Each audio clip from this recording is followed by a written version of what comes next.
Welcome, everyone. I'm Janet Therese, and this is Living the Paradox, One Within Oneness. I'm an intuitive coach and energy guide here to support your spiritual journey, increasing awareness and compassion for yourself and others. Join me as we explore the ways you can live the paradox of individual consciousness, living within oneness. If you're experiencing a spiritual or psychic opening, are an empath trying to manage feeling everything, or wanting to learn how to integrate your spiritual journey into your daily life, stay tuned. You will gain tools and exciting insights on how to connect with and trust your inner guidance. Your personal journey helps lift humanity as we are all cells within the same body of consciousness. Living the Paradox starts now.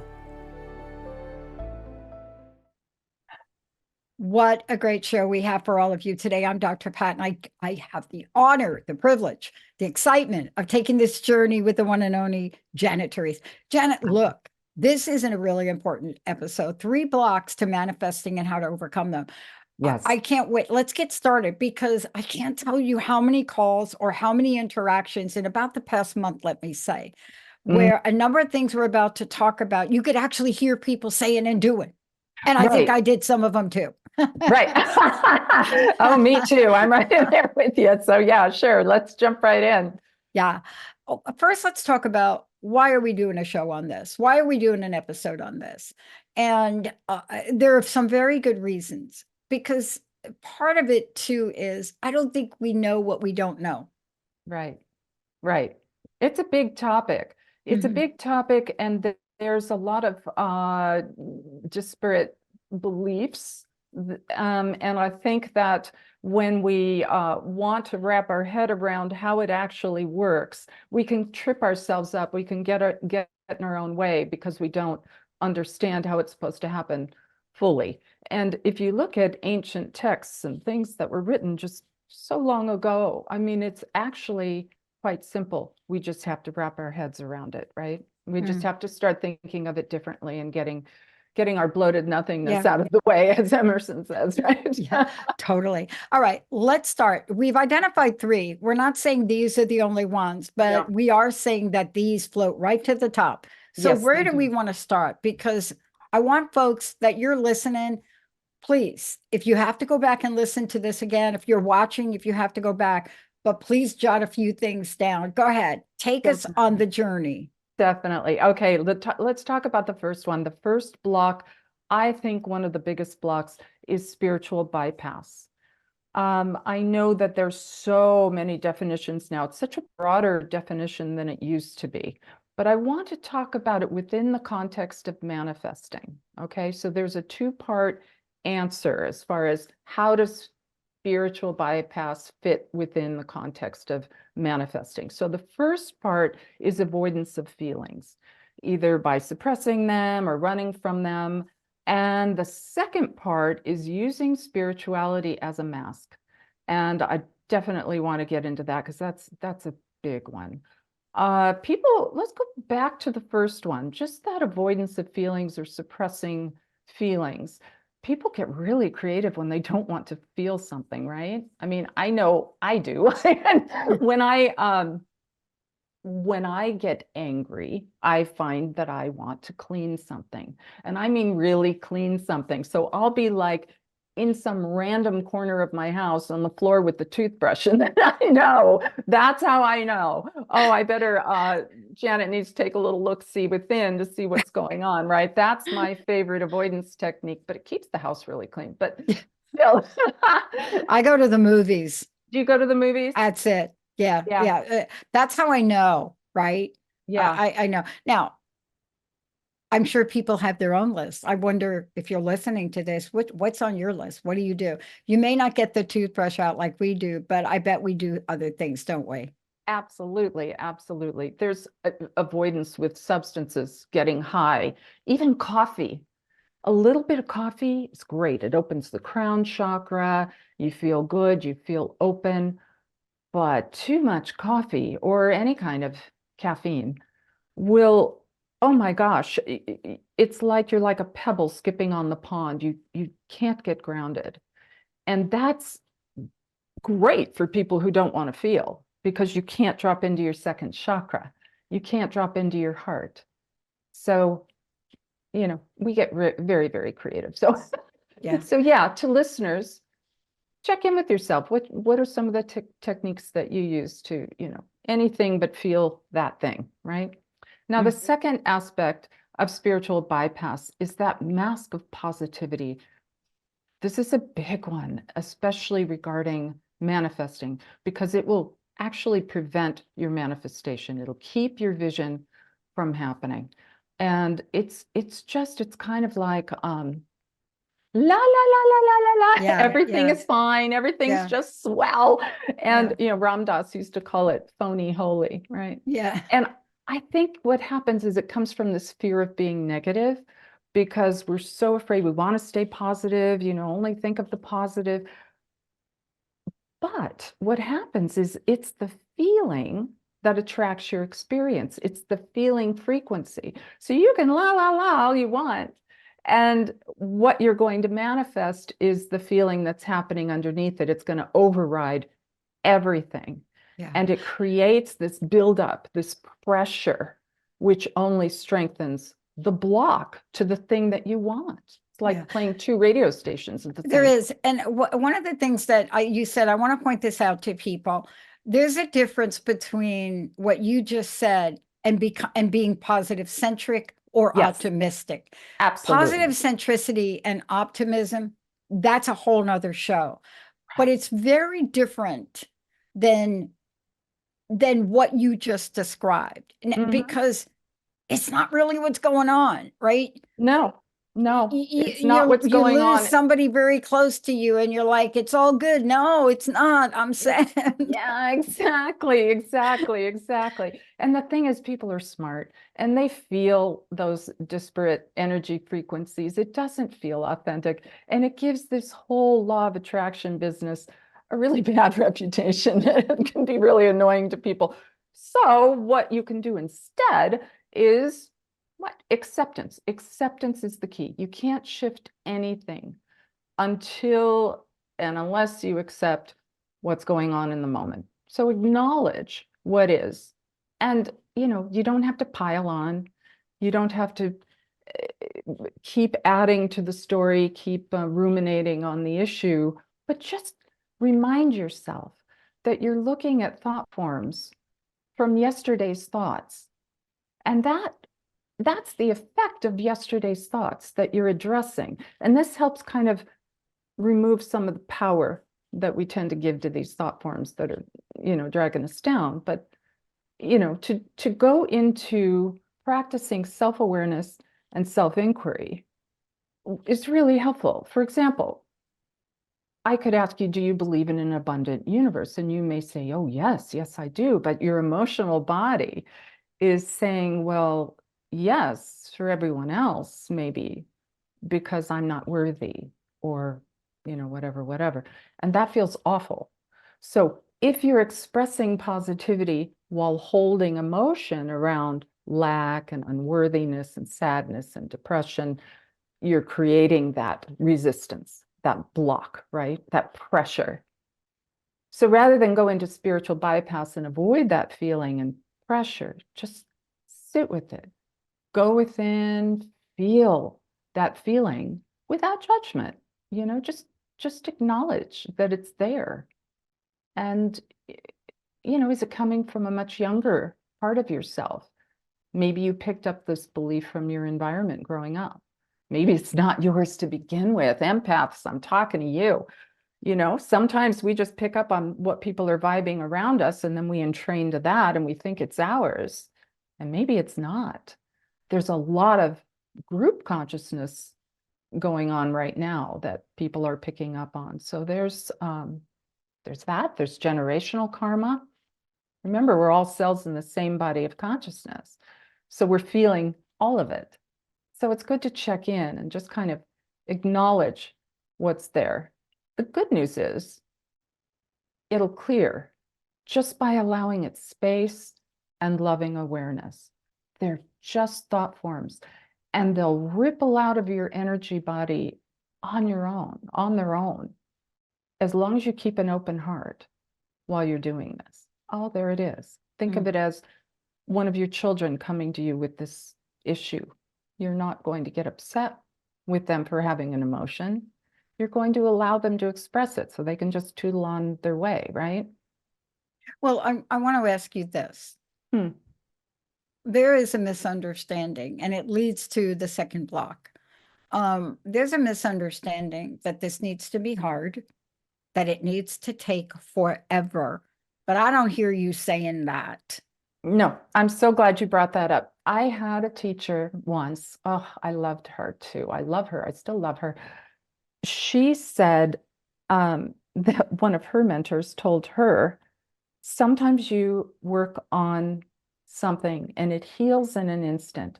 And sometimes you work on it for 10 years and it heals in an instant. So honestly, if whatever you're working on, if you're fully in the present moment, then it can heal in an instant, because no matter how long you dance around it, peel away the layers, when it finally heals, it heals in an instant.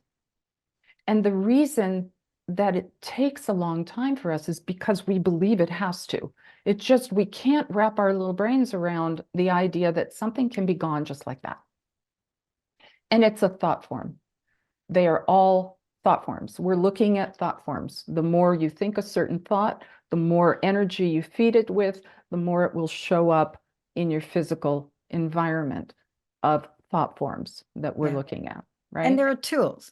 I mean, Yeah. we've done some shows, we're going to do more where we talk about tools. Each of us has our own tool. Yes. You know, what I have discovered is this little thing called the brain tap, and I'm not affiliated with them, but some of us need to be immersed several times a day. And I always get asked, Janet, I always get asked the question, why is that, Pat? And I think it's because there are those of us that we have a lofty idea or a lofty dream. And Mhm. so we take the steps forward to do that. Now, do we not run into challenges or obstacles? Oh, hello. We do. Right. But Right, how of we course. handle them really directs us. And I think that's the next block you're going to talk about, right? Yes, exactly. The second block is your prosperity set point. This is what I call it.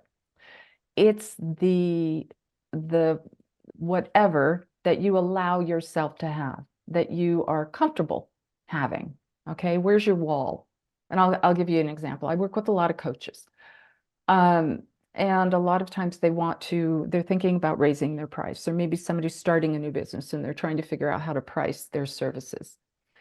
And if they come up with a certain price point, and that, yeah, I could do that, but I would really like to make this much. And that their brain feels fabulous about, yes, yummy, yummy. That feels great. I deserve that. But their body's going, and that means you've hit your wall, right? So how do you do that? How do you shift that? Because you can't, if you raise your price point to something that doesn't feel congruent within your body, then your business will go down. It will go down. I've seen it over and over. So the solution is to change your prosperity set point, right? How do you do that? Let's talk about how you do it. Okay. Because I think when people hear how to do this, they're going to be like, oh, Yeah. that I Yeah. can do that. That exactly. And it's easy and it's fun. Okay. My brother, I grew up in the 70s. We didn't have a lot. He, as a teenager, would go to the Mercedes dealer and sit in the cars, and he would test drive the cars, t-shirt and jeans. I mean, they just kind of chuckled at him, but he would do that. He would do that. That's how he did it. That's how he did it. Hang out in wealth. Hang out with those who have abundance. Do whatever makes you feel like, yes, this is for me. Because remember, we're all cells in the same body. If someone else has it, you do too.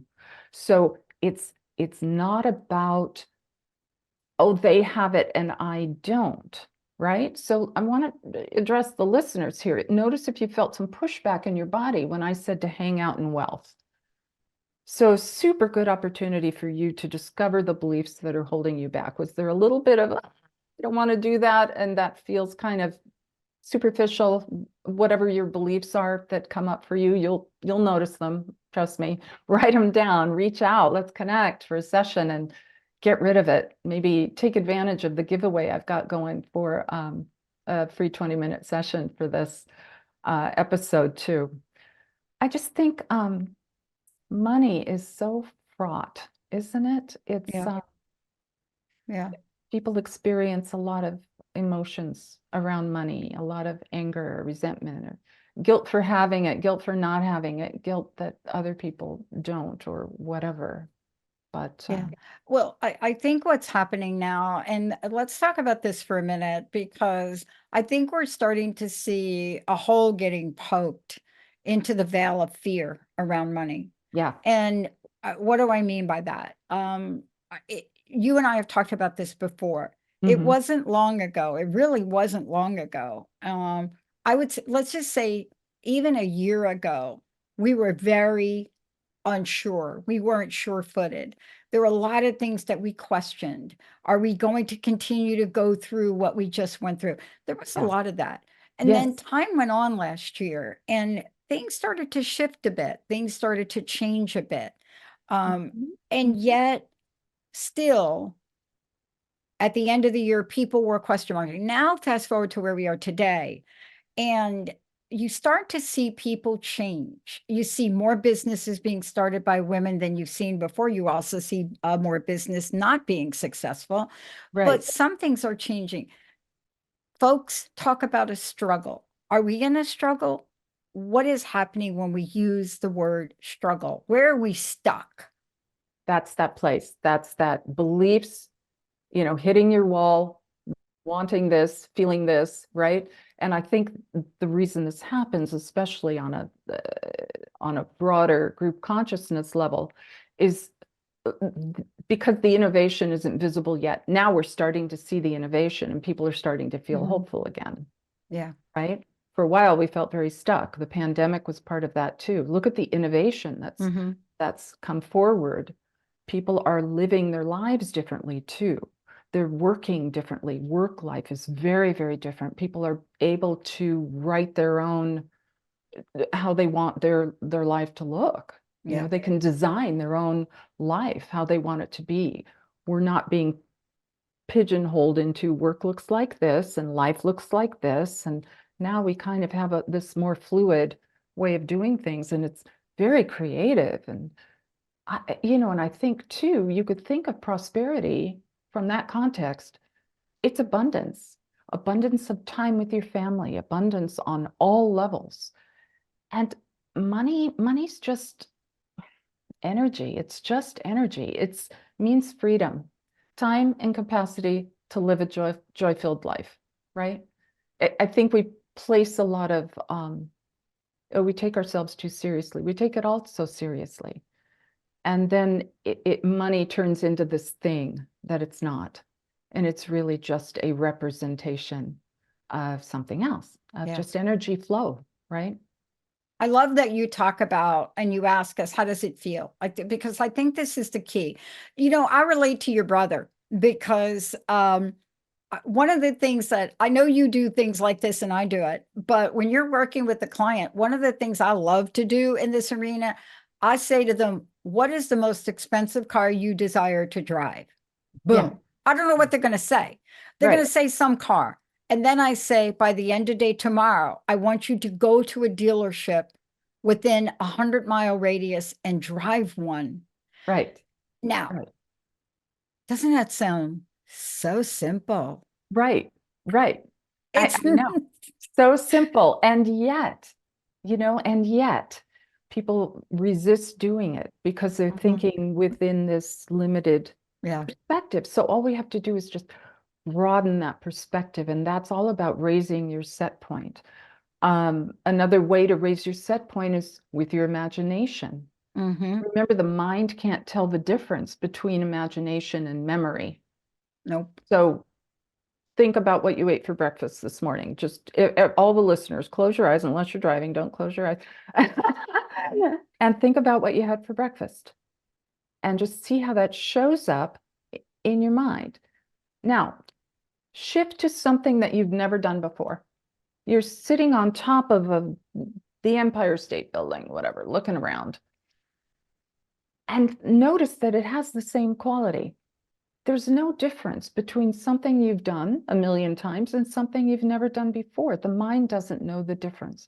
So create the thought forms that you want rather than the thought forms from yesterday that we keep dragging into the present moment. Oh my gosh, this is so good. I think we're gonna have to do a follow-up to this show. I mean, it's really so good. I think we will. And So much to say. yeah, there's so much to talk about, but I want to get these three in. And what I Yeah. want to say to everyone, you see what Janet just said? I also want you to remember what she said earlier. I want to take a minute. Now, how do they schedule the free session with you? Because I think earlier you said, hello, I am offering for people that want to work on this, right? How do they do that? Because we're going to talk about the next block, but I got to ask you before we talk about the next block, how do they do this thing? It's listed on the giveaway. There's a link under giveaways on my show page. So they should see it right there, and that'll take you right to the calendar, and we can get set up that way. But let's get to block 3 because this is just so important. One thing on block 2, try this tonight, an action item for everybody. Before you're falling asleep, I want you to fall asleep with the feeling of having this thing, whatever it is, a car, a home. Just go to the place of the feeling of it, not the details, just the feeling of it. It's done. It's already done. Don't forget to bring in the gratitude and just let yourself fall asleep in that feeling. Okay. So block 3. Oh my gosh. Drum roll, please. Drum roll, please. You're not the doer. You're not doing any of it. Okay. I think a lot of our problems start by trying to use the will of the ego personality to manifest. In other words, who we are not, right? And the most empowering thing you can do is to get yourself aligned vertically, getting right with divine intelligence, with God, with the all that is, with divine mind, whatever you want to call it. It's all the same.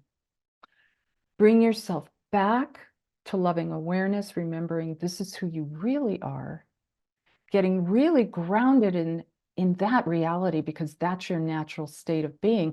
And that's tapping into divine will and allowing it to move you. Okay. This requires letting go of control, which is really hard for some people, right? To have everything, you have to release all attachment to the outcome. Yeah. It's always better than you can imagine. Yeah. So turn it over.